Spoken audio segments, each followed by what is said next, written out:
Hello everyone, what's up? Prince12 here with another video review. Today we're taking a look at Transformers Studio Series ELITA-1 from Transformers 1. A lot of ones here. But before we take a look at the figure, let's go ahead and take a look at the box. So here we have our Studio Series box. Here's a look at ELITA-1 right there in her robot mode and her vehicle mode. This is a Transformer. It is more than meets the eye. Transformers in 28 steps. And it is for ages 8 and up. Of course, that's just a suggestion. They have to put that on there. This is from Transformers Studio Series. Transformers 1, as you can see right there. Her name is ELITA-1. She is an Autobot. Interesting that they use the numerical 1 instead of spelling out 1, give or take, depending on your version of ELITA-1. I often see it spelled out, but here it is with the numeral, so that's interesting. This is manufactured by Hasbro and Takara Tomy, as you can see right there. Now there is a box flap right there for it to be on the store shelf, but if you move that, then it does say ELITA-1, Transformers 1 over there.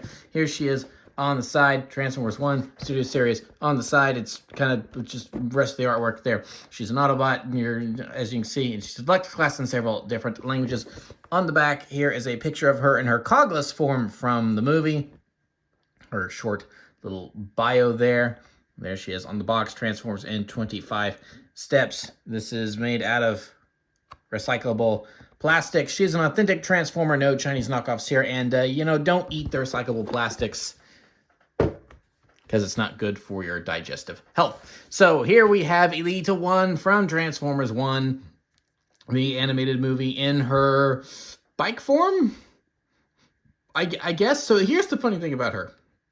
She's technically a trike, because she's got two wheels back here and one big one in the front. So that actually, she's not actually a motorcycle. She's actually a tricycle, which is funny. But yeah, so this is her alternate mode, as we see in the movie, and I think it looks quite good. It comes together quite well here. So it's when you get down to the transformation, it really is kind of interesting to see where certain parts go, and you almost kind of think to yourself, I don't know if this is lazy or brilliant, and you'll see what I mean here in a minute. But as is, everything is covered up, and yeah, so it's a sleek looking vehicle. So she's got that boost pack on the back there. Let's do the turnaround. So yeah, there's her head just kind of hanging out down there. It's very, very loose, kind of gets knocked around a bit, but yeah, overall I think it pulls off the look very, very well. So there she is. So now the jetpack over here is one accessory that obviously you just want to put on the back. That kind of helps complete the look. But she also comes with another accessory. It is this blaster here, the Viacon Golden Guard type blaster.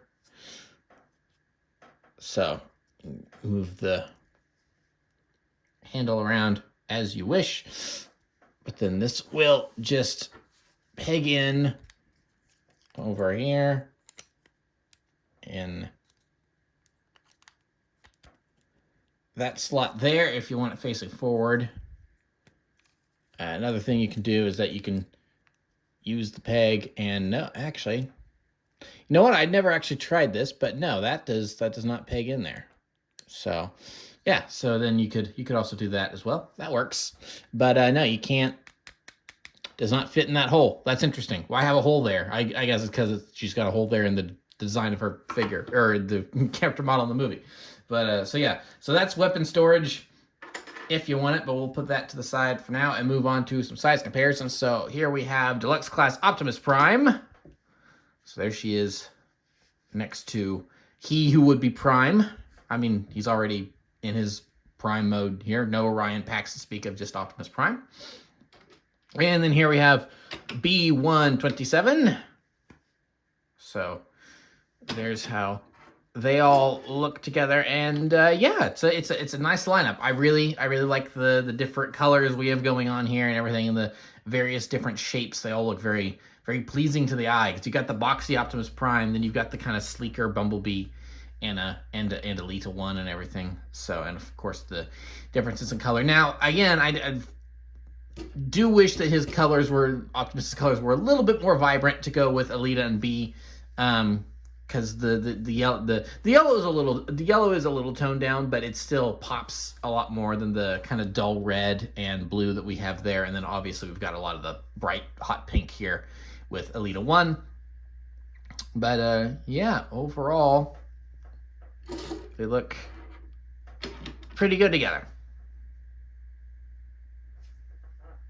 So go ahead and move them off to the side, and then we'll go ahead and get started on the transformation. So now obviously the first thing we want to do here is remove the jetpack. It really yep. And so so here's one of my issues with the figure, is that certain things tab in too well, other things don't tab in well enough. Case in point, this jetpack, which as you can see has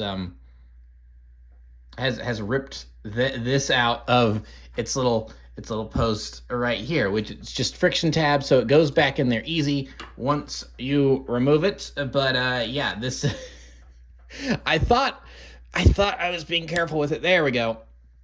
So so yeah, there's that. We'll move that off to the side and reattach this. So this just goes right back in there. Maybe if it wants to work with me. Come on. There we go. Got it. So yeah, so here's how she looks if you don't have that tabbed on, which frankly might be the best option, because if you get it tabbed on there, it's kind of staying on there. so yeah, the first thing we want to do is we just want to lift this up, fold that in, get it out of the way. So this will just stick into the two tabs right there, so it's secure in vehicle mode. Now we want to take these wheels and they will just fold in to one another like so, if it wants to. There we go. So that's one.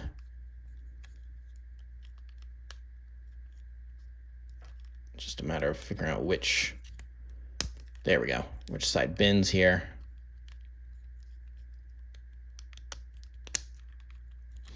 And that's two. So we'll just leave those where they are for now and come back to that later. So now we want to go ahead and work on the arms, get those untabbed. So this is what I was talking about. It's like, is this lazy or brilliant? And I think it's a little mixture of both. So the arms are these pieces right here. They're just one long connected piece. And as you can see, if we turn it over this way, there's her hands just hanging out like so.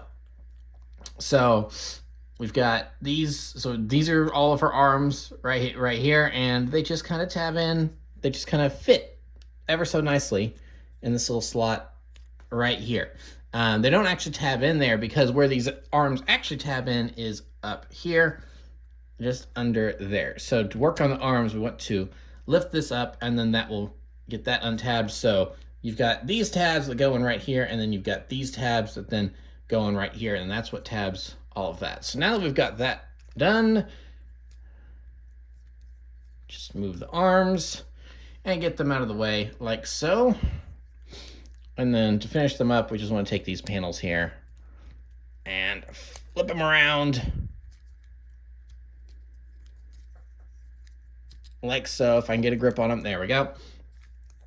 And then we've kind of got that all done. So now we'll work on the legs and finish up here. So just make sure that that's all moved up and out of the way like so. So now what we want to do here is we want to kind of take this, and so we've got these going right there, and then we want to split the legs apart just like so. So feet just tab together like so, and then we want to move the foot down. A lot of things folding up and back out here.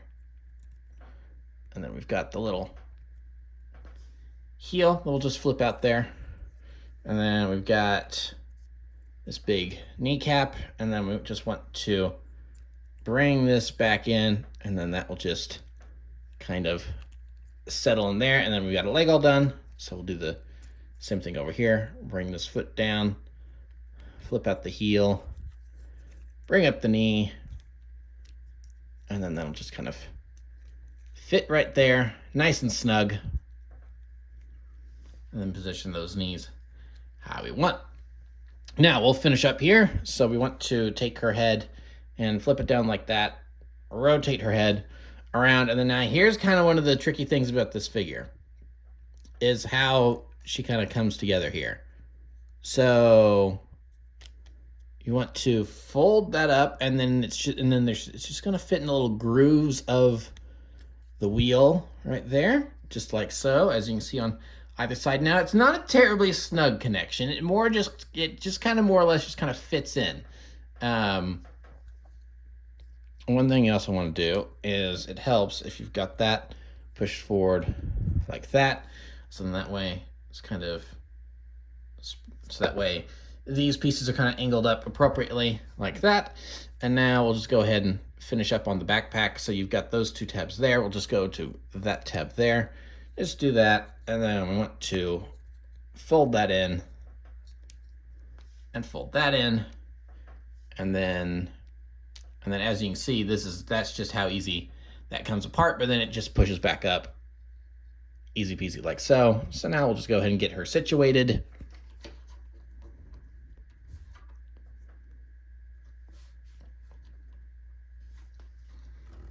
Get her all standing straight and everything.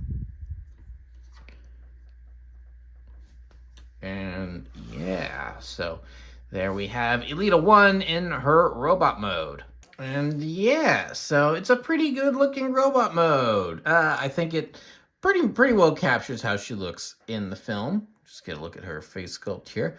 Nice face sculpt. Now, kind of same complaint I have with Bumblebee on occasion when he has a mouth. Like, I wish Bumblebee was usually smiling. I kind of wish that they gave Elita like a confident smirk, but she's just kind of got a flat, dull expression here, which is a little unfortunate. It's like having a confident smirk would, I think, do a lot here. But it's you know, because you can kind of see it on the box art there. She's kind of got that smirk going. It's not as totally confident as we would see in the movie, because this is a character that has a lot of spunk to her. It's like she's got a lot of attitude. So having a little bit of that represented in the face printing, or the face molding rather, that'd be nice. But it doesn't totally kill the figure. It's fine. It's whatever. But yeah, she's very nice and sleek.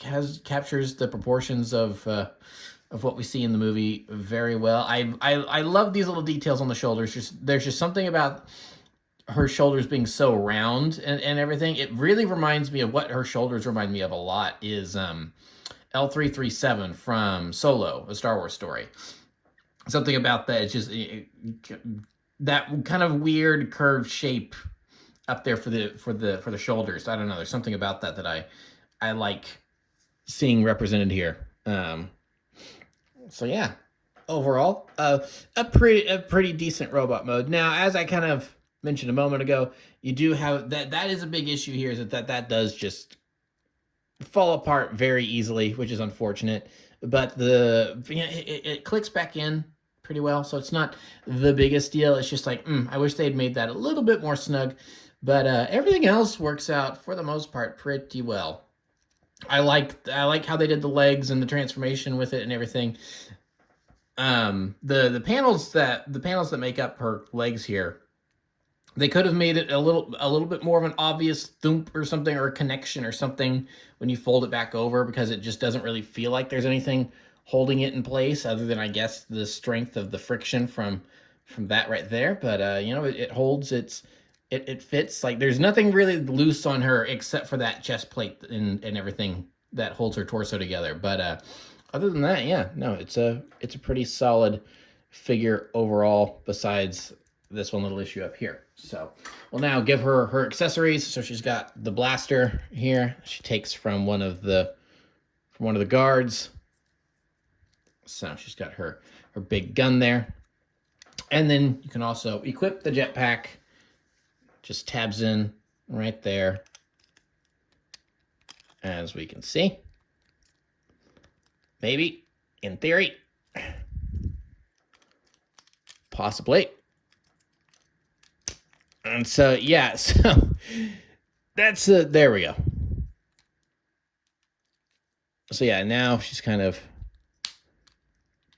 come apart again a little bit, but we've got everything snapped back in. So that gives her a little bit of a bigger silhouette. She's got a little bit more going on back there now, but it does kind of weigh her down. Like, you do have to kind of mess with her to balance her equilibrium a little bit more when you do put that on there. So now she's a little off balance. There we go. So yeah, overall, not bad. So yeah, there is ELITA-1. Now we'll go ahead and move on to some size comparisons. So here she is with Optimus Prime. So roughly the same size there. I think she's actually leaning forward just a little bit. There we go. So that helps if she's not leaning forward so much. So there they are together.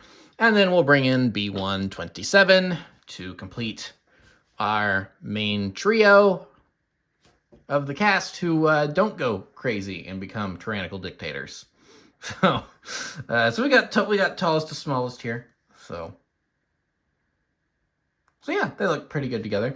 Now, one fun thing about this is that they were smart. They planned ahead of time. Is that if you don't want Elita to have the jetpack, you can take the jetpack off of her, and then let's just do this with Optimus. And as you'll notice, there are several different points of connection on the jetpack. So you've got these main ones here, but then you've also got some pegs down here.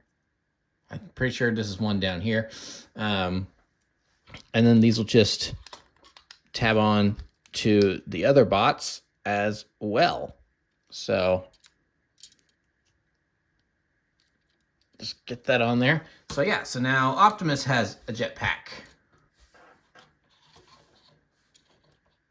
So that's pretty cool. I like that they planned that out, and that worked out really well. So if you get all of the all the figures, then it's like, you know, Optimus can have a gun and the jetpack and his energon axe, and then Elita gets a gun, and then obviously B127 has his knife hands. So they are all kitted out and ready to fight against Sentinel Prime. And speaking of Sentinel Prime, we'll go ahead and bring him in here for a final size comparison. The big bad. And yeah, he's not too much bigger. I feel like he probably needs to be a little bit bigger than Elita, but given the amount of engineering and plastic that they used on that guy already, it's not a huge deal. He's not any taller. So yeah, so there is some of the big heavy hitters of the Transformers 1 cast. So just go ahead and move them back. Move that box back up, and then kind of put her in a better pose here. There we go. And so yeah, that's ELITA-1.